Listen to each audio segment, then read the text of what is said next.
Hey guys, we all know that Google Docs is a fantastic tool to use with our students and to create assignments with, but there is something that has always driven me nuts about Google Docs, and that is trying to use it to create fill-in-the-blank documents for my students.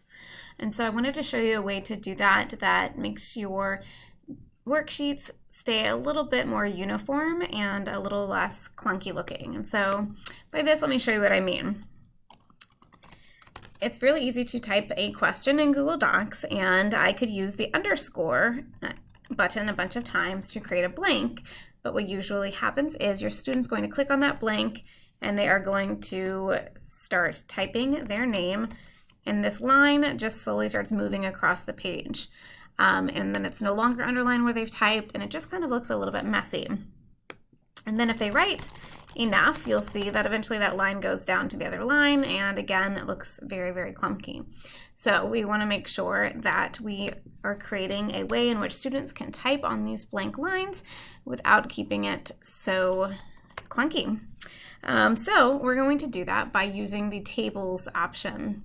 So we are going to actually just insert a table onto the stack. And the first example I'm going to show you, which is the basic way to do this, I just need 2 columns, so 2 by 1. And I'm going to type in that same thing I had before, name, and then the right side here is where I want my students to type their answers. So first of all, I don't need all that extra space after name. So if I hover my mouse in between these 2 columns, I will get this horizontal, or vertical rather, line with horizontal arrows, and I can click that and drag it over to make that first box a little bit smaller. And so this right side is where I want my students to type. So yes, I have a line here, but I also have this ugly box around it, and I don't want that. So to get rid of that box, we are going to right click and go to Table Properties. And then down under the color option, we are going to change the table border from 1 point to 0 point.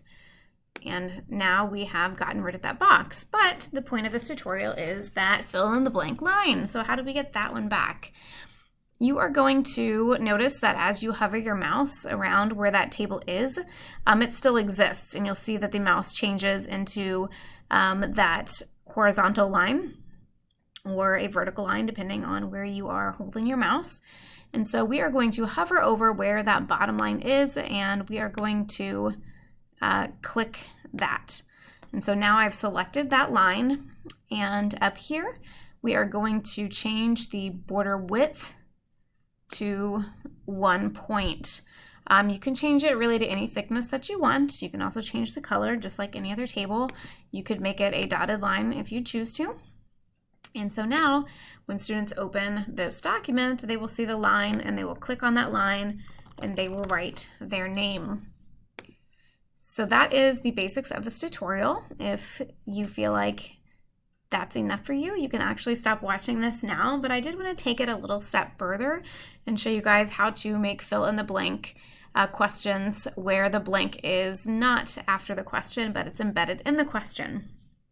So, for instance, if I want to ask the color blank is made, mixing yellow and blue, same problem. If I click here on this blank and I start typing, now it is going to be pushing that question along the worksheet, and I don't want that.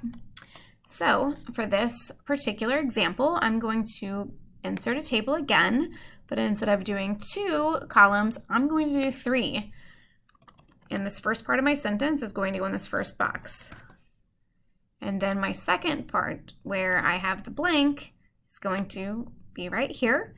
And then my third part of the question will go in this third column.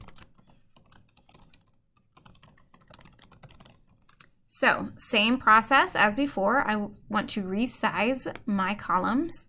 I'm going to resize that one, and I know the answer to this is green, so I can make my box a little bit smaller so that this all stays on one line. And I'm going to right click, go to Table Properties, find the color, change that table border again to 0 point, and then find that invisible line on this table click it and change that wheat to 1 point. And so now when I type the answer here, my question does not move. I hope that this was a useful tutorial, and come see me if you have any questions.